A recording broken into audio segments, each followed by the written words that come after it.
Welcome to Business Talk Sister Gawk. I'm Becca, and today's podcast episode is how to market your business using organic social media. And this is actually part two. I'm just back with Billy today, and I'm super excited because we were talking a lot about just like frequency and all of that in the last episode. But this one, we're going to be talking more about what does it look like to start leveraging to a place where you actually are looking for help so that you can hand some stuff off to different people and all of that. So, at what point, Billy, did you decide that you needed help? And also like explain what your business is just in case somebody missed the first episode. Yeah, so if you missed part one, go back and listen to it. But otherwise, I'm Billy Osmus, and I'm the creator of the Repaint Tray, and we create reusable and eco-friendly painting supplies. And so I just launched the Repaint Tray on February 1st of 2024, and it's been going great so far. But up until now, everything has been organic marketing and promoting on our social media platforms. Uh, I believe I got to a point, I think it was January of this year, right before I was going to launch, and there was a lot more happening, a lot more people reaching out, asking questions. Oh, I saw your video on this platform and I wanted to reach out and talk to you about this. When I got to that point, I realized, okay, I can't manage this all by myself anymore. I need to be able to hire somebody. And so I did hire a girl part-time to be able to just help with create or not creating content, but help with the content ideation and being able to meet once a week and say, okay, what's trending right now on social media for audio, or what are some trends that are happening as far as like templates that we could use on CapCut, or anything that could be working on TikTok. Like, what are some things that we could repurpose or reuse or recreate? And so once a week we meet, and we still do this weekly. We go through really just a Google Excel sheet, and we create content and come up with ideas and put it in a list, and then it's either up to me or to her to be able to create that content. So right now I'm still the bulk filmer. I do all of the filming and creating the video content, and then she will help edit some of that stuff and also create some of the carousels or graphic images that we might push out on social media too. But when I realized that I needed to stay more consistent with social media, especially right before I was going to launch my business, I realized I was going to need help, because there's no way I was going to be able to do this by myself, because creating content and just taking care of social media platforms is a full-time job in and of itself. Mm, yeah. Well, and that's kind of where I think we were just talking a little bit previously too about how coming up with that strategy, but then as a business owner, it's on you to be the face of what you're doing. Like you can't just pass that off a lot of times to somebody else to be the person that's in your videos, you know? Right, right. And especially if people are very used to seeing you as the face of your business and you in the video and the content, and then now they're all of a sudden seeing somebody else. It takes an interesting turn, because then people are like, well, what happened to Billy? Or, who is this? And why are they here? Hmm. So it makes it interesting when you're the business owner. And I realize at some point that's going to change as, you continue to grow and scale. But right now it's still got to be me. Yeah, so at what point did you think, okay, I know that financially I'm in a place where I should invest in having help? It was shortly after launch, and after I launched on February 1st, it was more so from a customer service standpoint, and not saying like things were bad, or people were mad about their product, but customer service as in I would get so many people reaching out from platforms that had seen my videos, or saw me on some channel or something, and they just wanted to connect and say, oh, I'd love to do a collaboration with you, or I love your product, have you thought about doing this? And it was a lot of the reoccurring type things. And when I noticed that like sales started actually happening, and I was reaching more people and things were going out and coming in, I was like, oh my gosh, okay, I feel comfortable enough to be at this point. Sales are consistent, that I could hire somebody to actually work for me and help take care of some of that stuff. So, um, let's see, I think it was end of March. So it was very shortly after I launched that I started interviewing for an executive assistant. And she started April 1st. And so she helps manage all the customer service. So anytime somebody has a question or they're reaching out, just on any type of platform, she helps manage all of that. And it has taken so much off my plate and off my shoulders because I realized I can't manage all this. And then I'm going to actually screw up my customer service and I'm going to lose customers if I don't have somebody on the ball and taking care of it right away. So with that being said, you said people were reaching out to you wanting to do a collaboration. What does a collaboration normally look like? There's a couple different ways collaboration can happen. A lot of times it's influencers, social media influencers that in my case are specifically in the DIY space or home improvement space. That is the main point of their social media platforms is they're sharing, flipping furniture, doing home improvement, painting in specific, that they saw my product and they want to help promote it on their social media platforms. So either that would look like me sending them a tray for free for them to be able to promote it on their social media platforms, or working with some sort of an affiliate program. So they might get an affiliate link and they might get some sales commission if they help advertise it that way. Hmm. So there's different types of collaboration that way. Otherwise, I've had brand swaps. So there's been other companies, other small businesses that, were around the same size, maybe in the beginning phase that were working on getting our products out there. So there's two companies in specific that had reached out that are both in the painting industry, and so we're doing a product swap. So they sent me their product, I sent them my product, and I'm going to be able to use it and help share it on my platforms. And it's going to be the same thing for them. And just another way that, hey, these are great tools that also apply to the DIY and painting industry, that are also eco-friendly. Those are things that are very important to me and that align with my brand.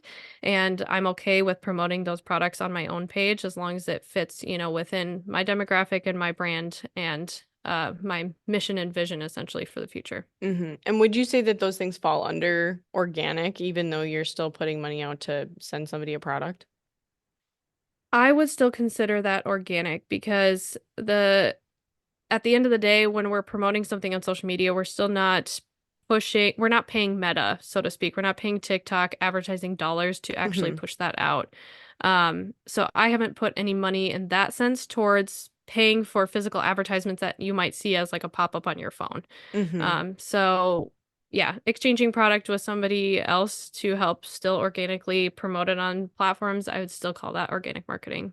Okay. Yeah, and I guess like that's kind of where I think it's good for a business owner to think about setting aside like a budget for product Hmm. samples because I think that it is a really great way to connect with other people.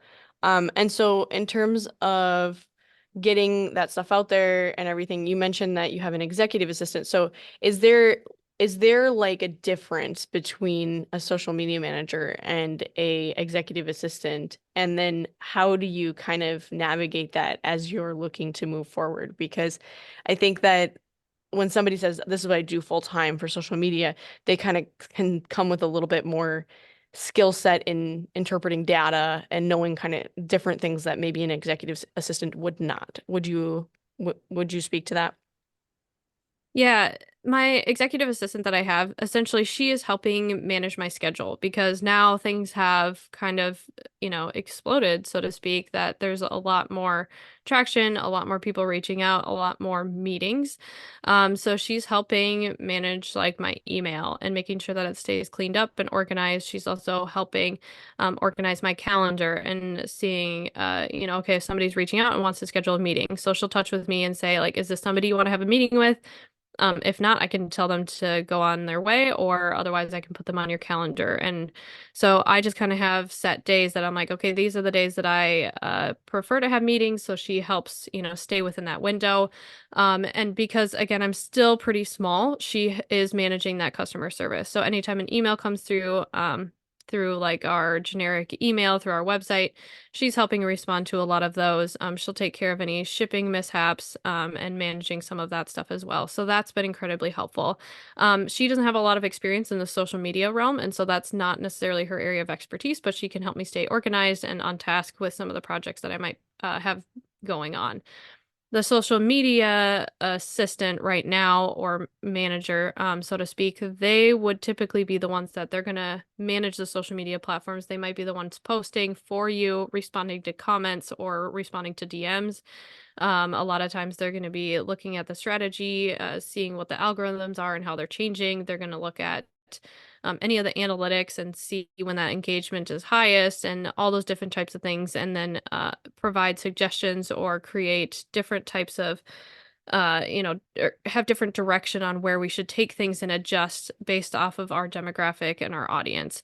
So sometimes some of those might overlap. It just kind of depends on the type of assistant that you're looking to hire, where they might have the experience to be able to kind of do both of that.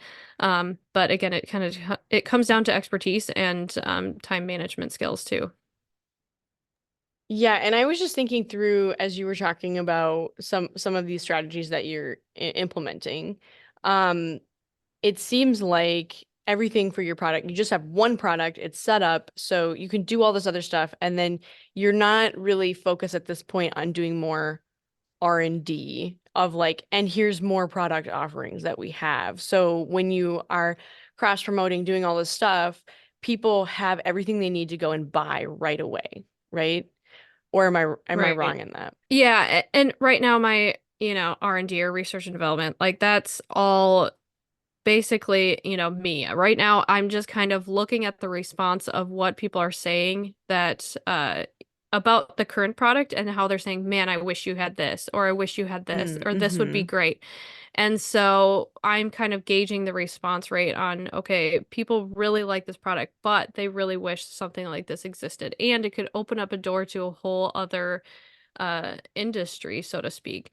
Like, for Mm-hmm. example, I have a lot of people that love the tray, but they're specifically artists that they're looking for a palette for, they're doing canvas or something like Mm-hmm. that they're like, I need something like this for smaller amounts of paint. Or hobbyists that they're doing like doll houses or miniatures, or even uh collector car type things, there's, or trains, like they do all these type of smaller hobbies where they're like, this is great, can you do it on a smaller scale? And then there's also contractors. Contractors are like, hey, this is great, but this is too small for us. We need something much bigger.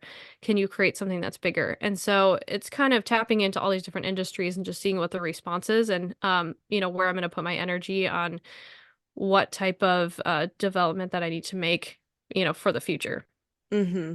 Yeah, and I think that's really important to just realize that this strategy is not going to work for every single type of business. Like if you have a Right. service-based business, you're not going to do this. But Right. or if you have massive products, you can't be sending a sample to everybody. Hmm.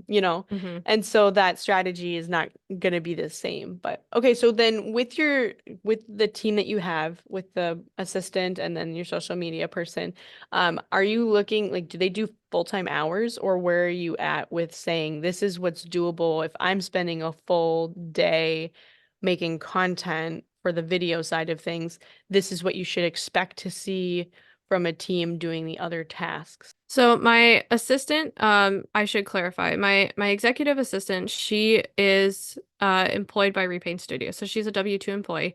So she does work for me. And a lot of times that can just vary based on, honestly, if a video goes viral, or if, I was featured somewhere or something that it kind of takes off, then that engagement and request and organization, like that's going to come in a lot faster. So she could be working full-time hours.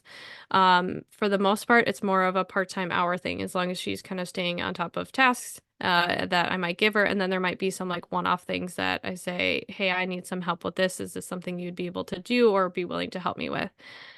So there's that type of situation. The social media person, she's really kind of just helping with editing some videos and helping with graphic posts. Eventually, I do want to hire a full-time marketing manager that can take over a lot of those platforms and respond to the DMs and the comments. But right now, for the most part, that's me.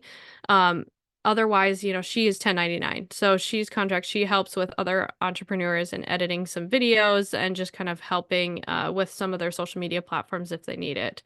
So that's still just kind of something that we have going right now. But otherwise, we just meet once a week and kind of come up with some ideas together. And then we figure out who's going to do what and what that looks like. And then she'll just track her hours and send me an invoice. Okay, so then with all of those things that you all come up with in your spreadsheet and everything, is there any kind of like metrics you're using, such as like every week we're gonna do at least one carousel, one Instagram reel, one, and do you have kind of those numbers of what you shoot for, or does it depend on what's happening? Um, Usually we have something that we shoot for. So we usually try and say a minimum of 3 videos a week and at least 2 static posts a week. And sometimes that changes. Sometimes we see a trend that pops up or a trending audio that we're like, this is great. We need to hop on this right now. And so usually, sometimes that might happen. And then we kind of have a backup list that starts to build up of all these kind of other pieces of content that may be ready to go when something happens, there's, an emergency or daycare is canceled or something where I'm like, I can't create content today, or I'm not going to be able to have this ready by this deadline. Pull from one of our others on that list of backups that we can use. So a lot of times it's just going to kind of ebb and flow. So you can have the strategy and everything in place of what you're going to post for the next week or two. But we are always pretty realistic in saying like, okay, there might be one or two of these that might get put on the back burner, and that's okay if it gets kicked back. Yeah, okay. So how important is it to have professional photos? Because I know you have quite a few. I've seen different, I've been following you for a while, so it's pretty fun to watch. I've seen Yeah. different photo shoots done that you've had, and then you repurpose those for quite a few things. But how regularly are you looking to get professional headshots and just like product based images of you?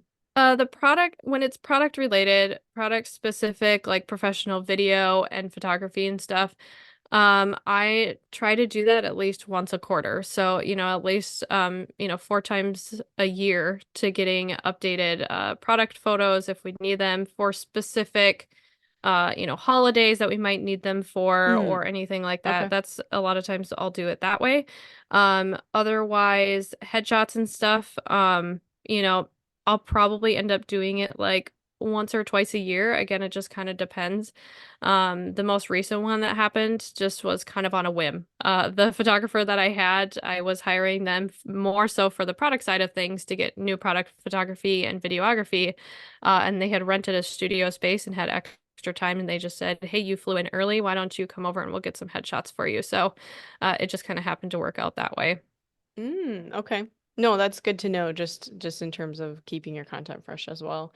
So you Mhm. had mentioned that you have a bunch of resources for social media, and I would really like to know what do you read about, who do you follow, and what resources can people leverage for themselves? Yes, there are a few different platforms that I follow that can be really, really helpful for creating content and making it easier on your life. One of them specifically is for product-based businesses. Their platform's called The Product Boss.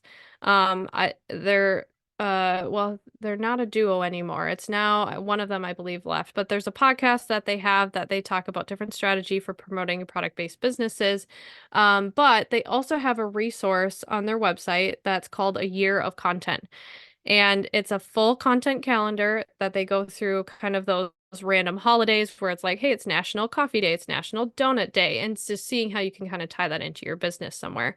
They also have different strategies on like showing, okay, here is, different things that you can do that would be related to your business for content. And they make it pretty generic that you could run through a lot of those within your business. So, one of them, for example, would be like share some of the best product reviews that you've gotten, or, share something that might be related to the industry that's happening or changing, or things that are happening in the news, or share a personal story, a feel good type story or a funny one, so something like that. And so they help kind of give you some ideas for an entire year. And that really helps that, writer's block or that social media block when you just can't come up with ideas. Another one is Michelle Gifford. I don't know if anybody's heard of her, but she is so amazing at staying on top of the algorithm, especially for Instagram. So she sends out some resources. I follow her marketing newsletter, and that's again like it just depends on the marketing newsletter stuff. If you're really looking for resources, some of these people can really send out some good stuff. She is one of them. So she sends out resources on what are some trending audios that are great to use, especially for commercial businesses, because businesses are not Mm-hmm. always allowed to use certain forms of audio. And so she will send a list and like, hey, these are ones that are trending and these ones are free to use for businesses. And she'll also share different types of hooks that you can use. So if you're not familiar with hooks, hooks are essentially kind of like that first tagline that you would see on a video. A lot of people would call them clickbait. So essentially, it's, that hook that's like, I can't believe this person said this, or you're not going to believe what I just found. That type of stuff where it's like, well, what is it? You want to click on the video or you want to listen to it or see the post because you're like, what are they talking about? So she gives a whole list on different types of hooks that you can use to get people to essentially engage with your content and see your videos. So that's another really great piece of content. There's a few others that I'll send to you because I can't think of their names off the top of my head, but those are two in specific that are great for product-based businesses. No, yeah, that's super helpful. And yeah, if you do send them to me, I'll try to put them in the blog as well, post for this video. So awesome. Well, thank you so much for joining me. I Yeah, have learned so many things, and what's fun is that even after we end up stop the recording, we end up talking about more stuff that we're I like, "Oh yeah, know. have you tried this? Have you checked this out?" Yeah. So I always love doing episodes with you. So I want to transition to the Gawk portion, but before we do, can you tell people how they can find you? Yeah, so if you want to check out the repaint tray, you can go to our website. That's repaintstudios.com. Otherwise, Instagram and TikTok is where I am most busy at and seeing or creating most of my content. And Instagram is repaint_tray, and TikTok is the repaint lady. So you can find me there, and please go engage with content and comment and like and share because that helps small businesses a lot. Absolutely, yeah. So transitioning to this Gawk portion, I'm gonna tell you all a story. So, a while ago, I was pretty nervous about trying to order something like that I wanted from an international manufacturer, and I was looking at Alibaba as an option. So I called Billy because I was like, I don't know, I've never done this before. And just know that that's pretty common in the business world. Other business owners calling each other, being like, "How do you do that? I saw something you were working on, and I just want to know like what your thoughts are." And I'm so appreciative, Billy, because you were just like, "No, just do it. Like you can do it." Yeah. And I think I was more like afraid of the whole um getting the samples or seeing if I could get them and how long it was going to take and what it was going to cost and you really kind of talked me through it. So that was a super big helpful thing on your side that you did. So thank you there. You're welcome. I'm glad I could help. So yeah, and then with that, one of the things that I realized was probably other people have the same problem. So I ended up just doing a podcast episode on it. It's episode 165, How to Buy on Alibaba. But that was all because of Billy. So if you were stuck on that, just like me, there you go. That's another piece of content that Billy put out there that she didn't even know she did. So thank you for joining me today. This has been a super fun conversation. Yes, thank you for having me. I'm so glad we got to talk. Yeah, and if anyone enjoyed this episode and you want to give it a review, you can do that on Apple Podcasts or Spotify, wherever you are listening. That, like Billy said, it helps everybody if you just like or subscribe. So we'll see you next time.